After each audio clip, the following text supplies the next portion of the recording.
Hello, everyone. Well, welcome. I am Dr. Hurst, and what I'm going to talk about today is an introduction to a talk I'm going to be giving to physicians about updates in preventive cardiology. And I thought it might be of interest to our audience as well, or people that are interested in improving their health or increasing their health span. So let me pull up my slides here so I can share these.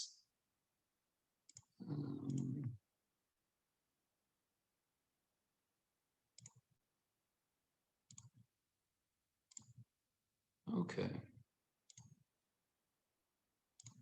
So I'm going to start this talk with making the point that chronic diseases are the biggest healthcare problem in America. And yes, I'm aware that there is a pandemic going on right now that is just resulted in shocking our entire healthcare and economic system. But let me explain why I still think chronic diseases are even more important during this time of COVID. So the CDC tells us that 6 in 10 adults in the United States now have a chronic disease. So 120 to 140 million adults have a chronic disease, and 4 in 10 adults have at least 2 of those. And these are the biggest drivers of our healthcare dollars. 80 to 90% of healthcare dollars are now spent on those with chronic disease. So what do we mean by chronic disease? Well, the ones that are the most common are ones doctors call cardiometabolic disease. Now, that may be not a term that you're familiar with, but when we talk about the actual diseases, you'll understand what I mean by these. These really are the 21st century epidemics: high blood pressure, high cholesterol, diabetes and pre-diabetes, unhealthy weight. These are affecting in the 70s to 160 million adults in the United States. And the reason that these are so important is that these diseases are the primary drivers of the problems that are killing us, that are shortening our lives, that are making us sick. Things like heart disease, stroke, cancer, kidney disease, dementia, and yes, even COVID, because those people that are most vulnerable from COVID are the ones that have these other conditions. Now, what's really shocking about this is that we have a problem that is affecting the majority of our adult population, and yet we already know what works in preventing and treating these illnesses. In fact, I'll show you some simple concepts, 7 simple things that research has shown can decrease coronary artery disease, that's blockages in heart arteries, by up to 80%.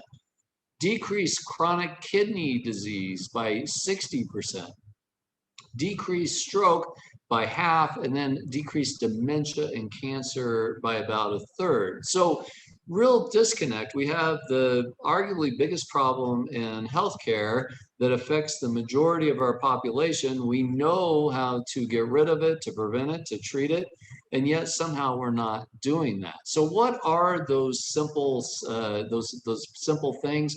Well, the American Heart Association calls them life's simple 7, and that includes having a normal cholesterol level, not smoking, having a normal body weight, a normal blood sugar, normal eating a healthy diet, being physically active, and having a normal blood pressure. So when somebody's able to optimize all 7 of those things, these are the results. I mean, incredibly striking.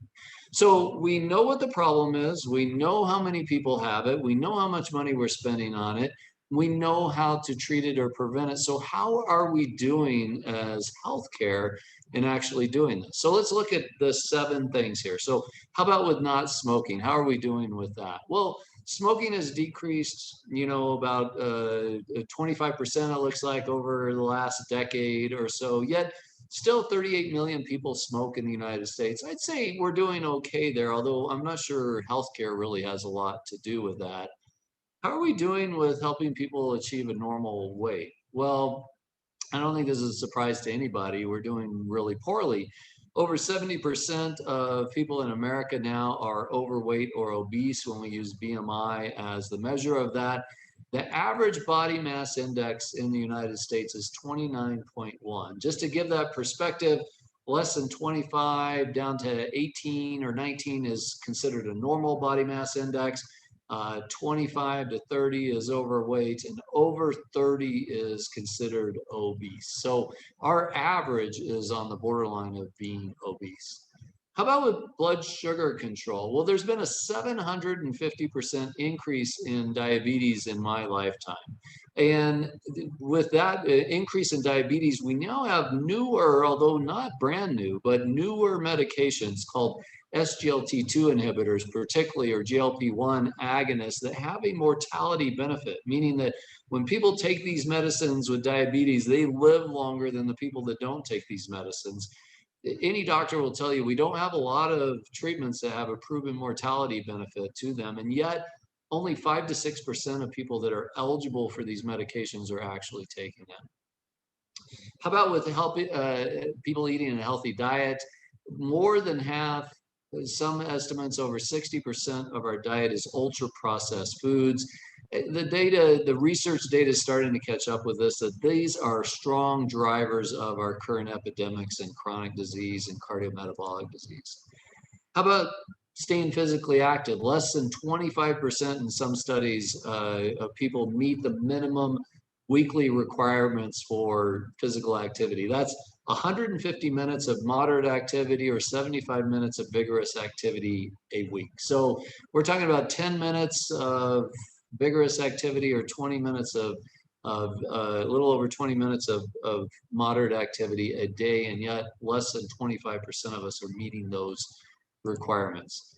Blood pressure control, another problem. We know exactly how to treat blood pressure. We have very effective, cheap medications that do this.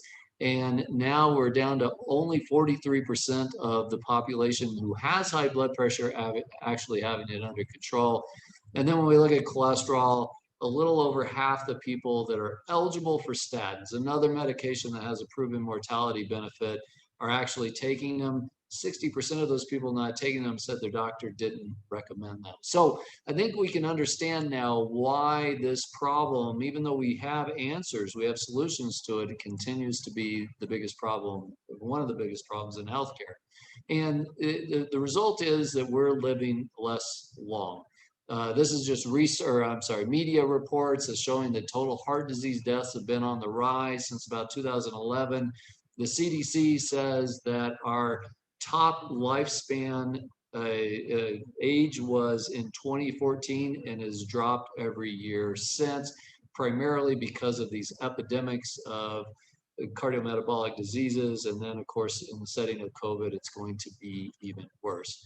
So just to try to quantify that, that's about 2,000 preventable deaths a day. I mean, you could equate that to 4 fully loaded 747s going down every day. And of course, in this time of the pandemic, that number is dramatically higher. So, how are we going to solve this problem? How are we going to do a better job of giving people the treatment that they need? Well, this is something that people have been thinking about, and one of the concepts they have been considering is a new specialty on cardiometabolic diseases, some specialty that combines cardiology, endocrinology, nephrology, to deliver care for people that they need. And I think this could be a start, but I think, there's a lot of opportunities here to improve the care that healthcare is giving for those with chronic illness. So in the next session, we'll talk a little bit more about the details about new data in regards to high blood pressure, the new data for treating diabetes, and also interesting information on fish oil. So thanks for joining us. Look forward to seeing you next time. Have a great day.